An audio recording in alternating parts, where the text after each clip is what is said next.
Saya ingin menyampaikan bahwa ada beberapa poin yang penting ya. Yang pertama bahwa dakwah itu di dalam Islam adalah satu aktivitas yang paling mulia.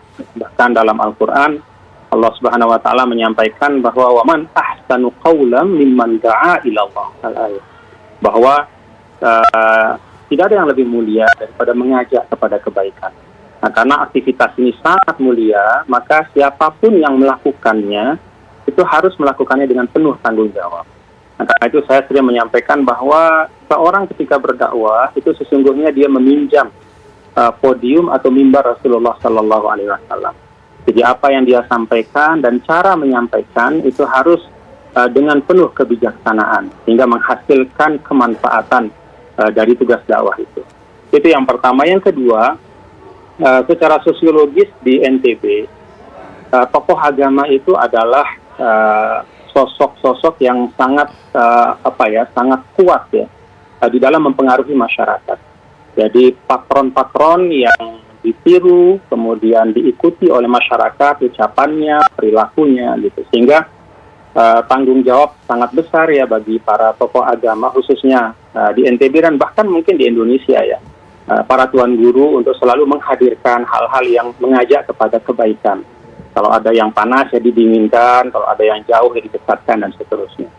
Nah, kemudian yang ketiga, dan ini penting sekali untuk kita pahami secara keseluruhan ya, karena peristiwa ini kan tidak bisa dilihat hanya pada saat terjadinya kejadian pembakaran itu. Kalau kita lihat secara historis, secara objektif ya, pengamalan keagamaan di NTB itu adalah pengamalan keagamaan Ahlus Sunnah wal Jamaah, di mana ajaran agama itu bertemu dengan tradisi yang baik, ya. Sehingga tradisi yang baik, yang tumbuh, yang berkembang di tengah masyarakat itu kemudian diakui oleh agama, kemudian juga diberikan panduan-panduan untuk melaksanakannya dengan baik, termasuk tradisi untuk menziarahi ya, para orang tua, para leluhur gitu. Khususnya kalau para leluhur itu juga adalah para ulama.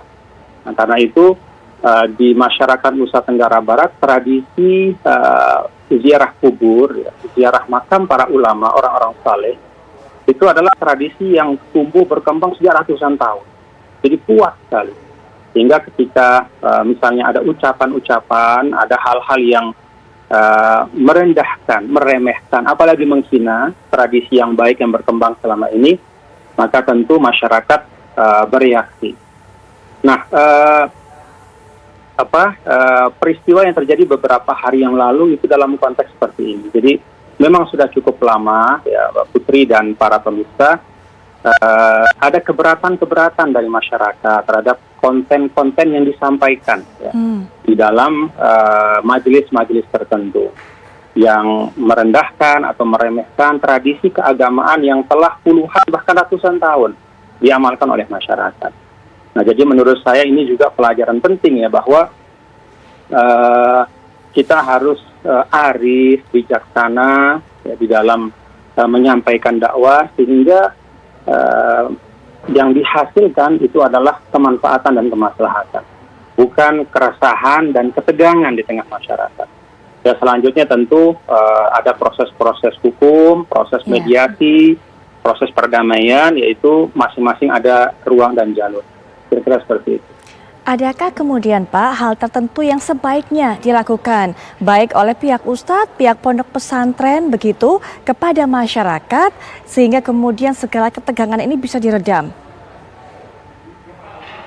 Iya, sebenarnya sederhana dalam arti cukup menghormati pengamalan keagamaan yang sudah tumbuh dan berkembang.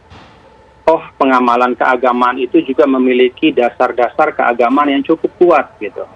Jadi tradisi ziarah kubur ya, bukan minta kepada yang meninggal, tidak, tapi mintanya tetap kepada Allah, tapi berziarah kubur, mendoakan orang yang wafat, kemudian berdoa kepada Allah di tempat yang yang baik itu tradisi yang sudah lama sekali. Sehingga menurut saya ya tidak perlulah hal-hal yang sudah tumbuh, berkembang, dan sesungguhnya juga membangun kohesivitas sosial ya, karena tradisi-tradisi keagamaan itu di NTB itu kan membuat masyarakat jadi guyup ya dalam kebersamaan.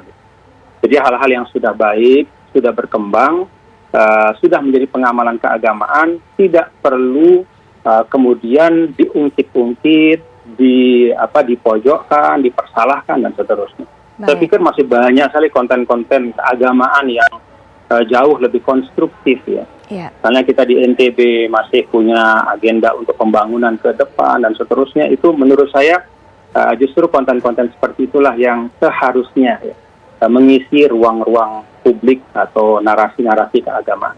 Baik.